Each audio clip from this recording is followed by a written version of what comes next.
देखो तो ट्राइंगल में हम लोग बहुत सारे थ्योरम पढ़े हुए हैं सिमिलरिटी का। पीछे अच्छा 9 से तो सीधा पास हो गए तो 10th आ गए बिना पढ़े हुए। तो सिमिलरिटी का बहुत सारे केसेस थे 9th में, उन्हीं केसेस का यूज करके हम अभी देखेंगे क्या वेरी वेरी इंपॉर्टेंट थ्योरम है basic proportionality theorem. In short में क्या बोलते हैं उसको? Thales theorem. थेल्स थ्योरम क्यों बोलते हैं? थेल्स क्यों बोलते हैं? नहीं पता? क्योंकि थेल्स नाम के जो मैथमेटिशियन थे उन्होंने इसके बारे में एक्सप्लेन किया है, इसलिए इसका नाम क्या हो जाएगा? Thales theorem. एक्चुअल में ये जो थ्योरम का नाम है वो क्या है? BPT, that means basic proportionality theorem. बोलता क्या है वो? जया दोबारा देखो इसको, जया ऋचा दोनों ट्रायंगल होता है जिसको दो पार्ट में डिवाइड करेंगे। अच्छे से इसको फिर से समझो।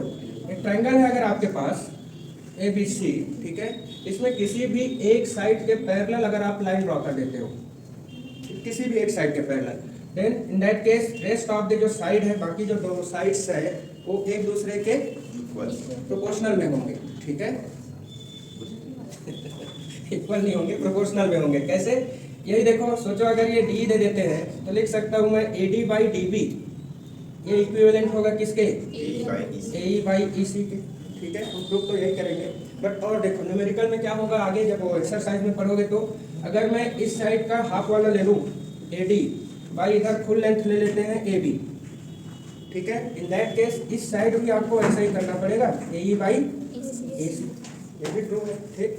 और देखो सोचो अगर ऊपर का तो फुल साइज ले लिया और इधर फिर BD ले रहे हैं, इन दैट केस इधर भी आपको वही करना है AC बाई EC, है समझ में? तो आप अगर किसी एक साइड के, कोई भी एक साइड के पैरेलल लाइन ड्रॉ करते हो तो rest of this side will be in equal ratio. जो एक लाइन है कट करेगा दोनों साइड को, कैसे कट करेगा? तो इक्वल रेशियो में कट करेगा। न्यूमेरिकल भी आपको देगा तो कैसे देगा?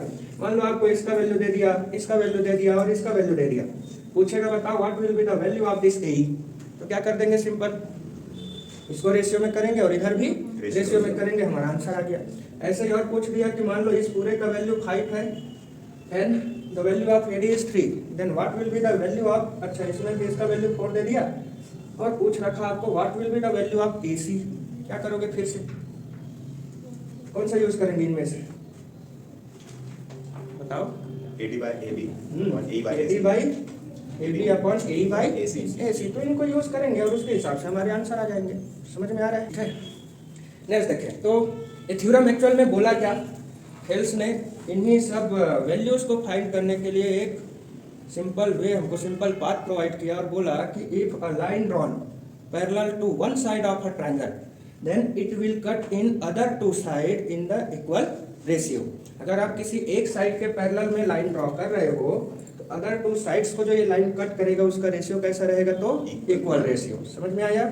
If a line drawn parallel to one side of a triangle then it will intersect other two side in equal ratio, ठीक है। that's why its name is basic proportionality theorem। why the term basic is used here?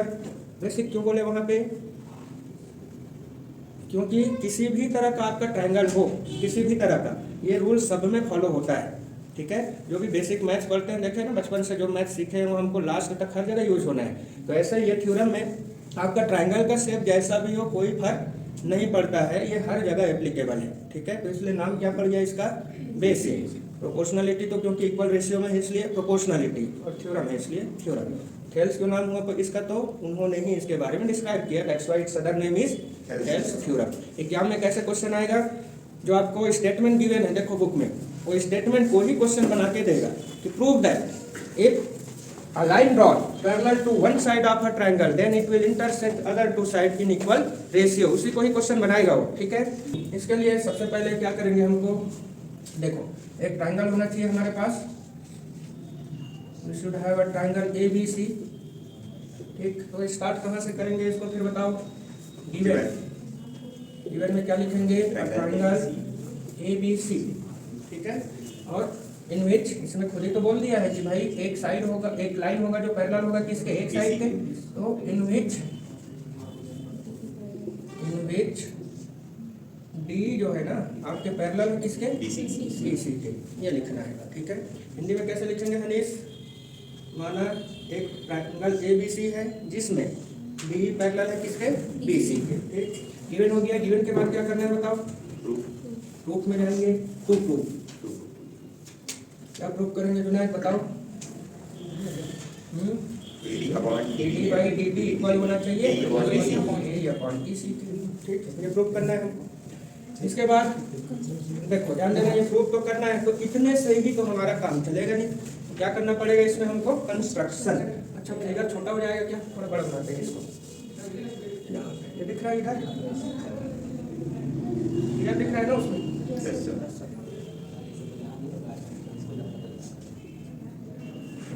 इसके बाद करना पड़ेगा हमको construction, because this information are not sufficient to prove this theorem, so we should have additional information. और जो भी additional information है वो हम खुद से ही लेके आएंगे। और क्या क्या कंस्ट्रक्शन करना है?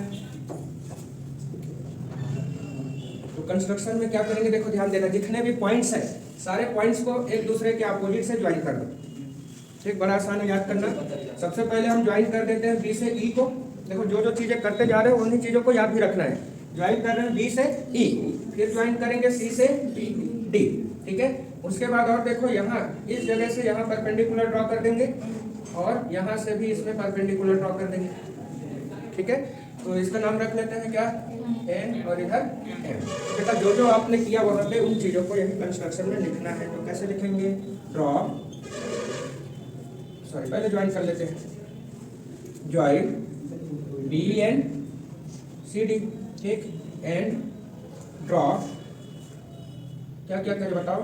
ए में परपेंडिकुलर ड्रॉ हुआ हमारा डी एन, सॉरी उल्टा लिख दिया, D N perpendicular to A and E M perpendicular to A D. समझ में आया? जो चीजें वहां पे करे हो उन्हीं को यहाँ दिखा देना है। बी से ई को ज्वाइन कर दिया, सी से डी को भी ज्वाइन कर दिए, और डीएन को परपेंडिकुलर डाले किसमें? ए में, वैसे ही ई एम परपेंडिकुलर डाले किसमें? एडी में। अब क्या करना रहता है इसके बाद? प्रूफ में चलते हैं। तो प्रूफ में जब जाते हैं जया, सबसे पहले क्या करते हैं? बताते जाओ जल्दी। ABC। सिंपल एक काम करेंगे, देखो इतनी चीजें याद रखना आप लोग। ये जो ऊपर में ट्रायंगल दिख रहा है ना, ये इस ट्रायंगल का एरिया निकाल देंगे। ठीक, उसके बाद इधर लेफ्ट साइड का एरिया निकाल देंगे और दोनों एरिया को आपस में क्या करेंगे? डिवाइड। ठीक, ऊपर वाले का एरिया और लेफ्ट साइड का एरिया आपस में कर देंगे क्या? डिवाइड, और आगे आंसर। तो चलो तो प्रूफ में लिखें, इन ट्रायंगल ADE क्या हो जाएगा? एरिया, हाँ, triangle ADE is equal to half of base into height करना है मुझे। ये देखो तो ये वाला लाइन मिटा देते हैं टाइम के लिए।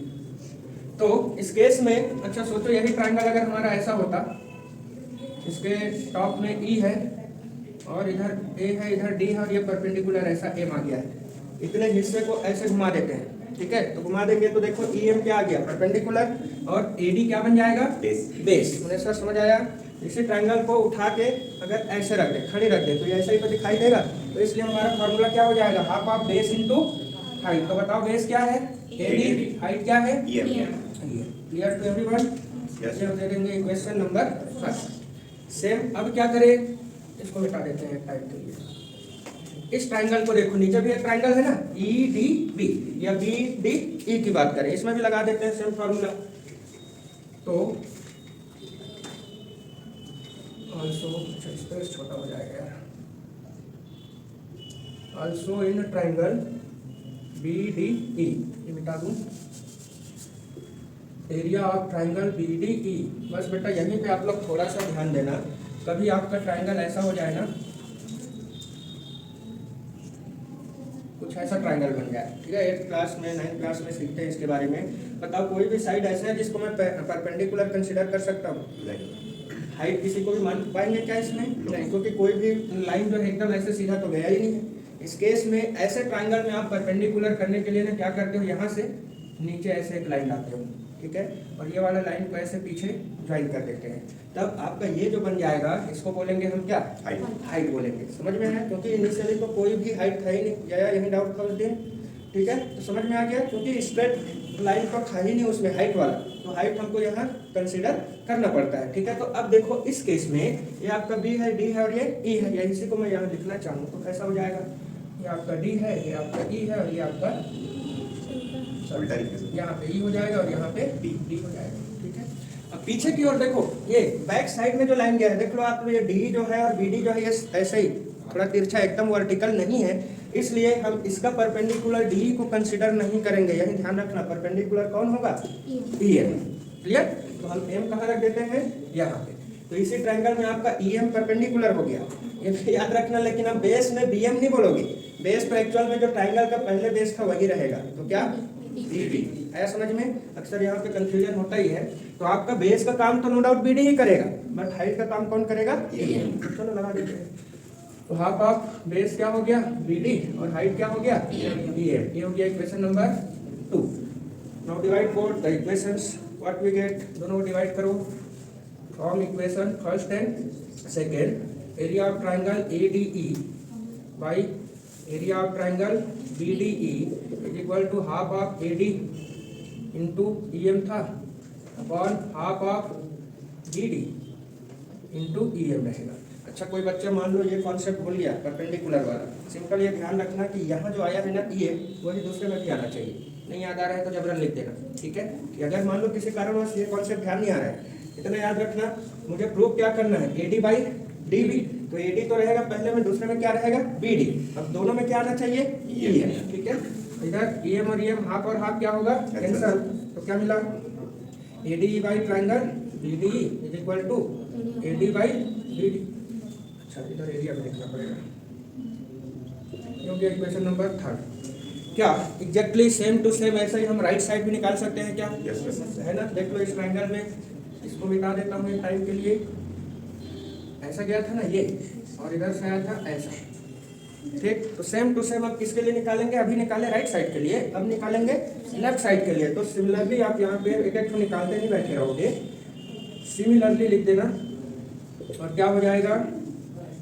सिमिलरली इन ट्रायंगल, क्या डायरेक्ट करते हैं यार, area of triangle ADE by area of triangle CDE is equal to, direct कर रहे हैं, ठीक है?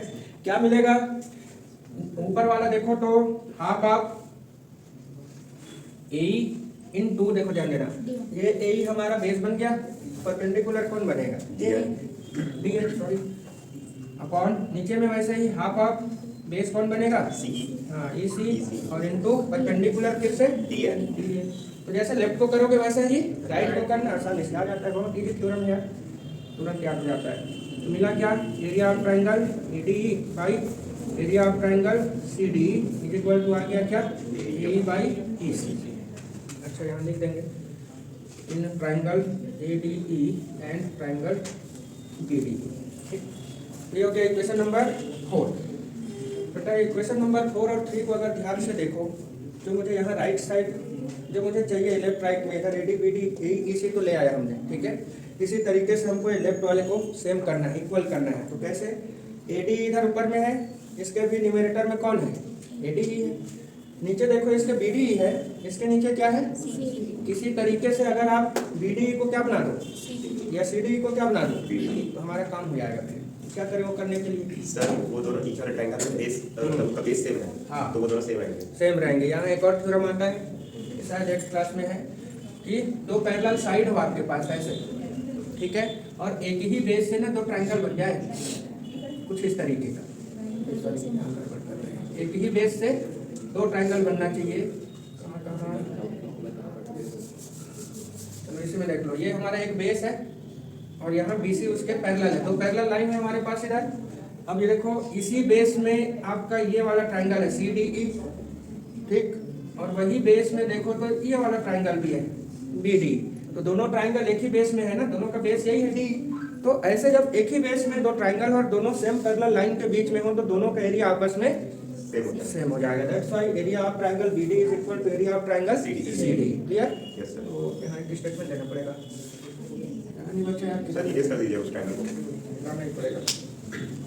सबको क्लियर हुआ इतना? Yes sir. किसी को भी कोई डाउट हो? No sir. यहाँ लिखेंगे since area of triangle CDE is equal to area of triangle BDE। क्यों है तो उसका रीजन भी दे देंगे, यहाँ लिखेंगे रीजन लिखेंगे। अच्छा, पहले सिंस यहाँ ये लिख देते हैं, since triangle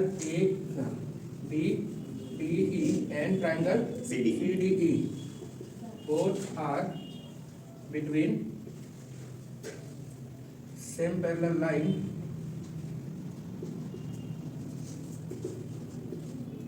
and having same base. Okay, because both the triangle has same parallel line and Same base. and having same base. That's why therefore area of triangle BD is equal हो जाएगा area of triangle CD. CD. तो क्या मैं equation number 4 से ये CD को हटा दूं क्या? Yes, sir. ठीक है, तो therefore from equation 4 what we get area of triangle AD upon area of triangle BD. BD लिख देंगे ना, ध्यान देना, CD को रिप्लेस करके BD और इक्वल टू क्या रखेगा AE by EC equation number 5। ध्यान से देखो इक्वेशन 3 और 5 को, दोनों का लेफ्ट लेफ्ट इक्वल है, Yes, sir. तो राइट राइट में क्या होगा Equal. और कर दिया हमने प्रूफ। ठीक, यहाँ पे लिखेंगे from equation 3 and 5 AD by BD या DB इक्वल टू हो जाएगा AE by EC, hence proof लिख देना। ठीक है, तो इजी था। Yes, sir. इसमें आप लोग को याद क्या रखना है, ये ट्राइंगल को ध्यान से देखो, एक बार ऊपर वाले ट्राइंगल का area, then area of left side, फिर से वही ट्राइंगल का एरिया और एरिया ऑफ राइट साइड, दोनों एरिया को डिवाइड कर देना। और बस ये वाला है कि इसमें स्पेशल केस आता है कि दोनों ट्राइंगल एक दूसरे का ट्राइंगल का एरिया इक्वल होगा क्योंकि सेम पैरेलल लाइन में है और सेम बेस में है, बाकी कुछ है नहीं इसमें। ठीक है, Yes. नोट कर लो सभी।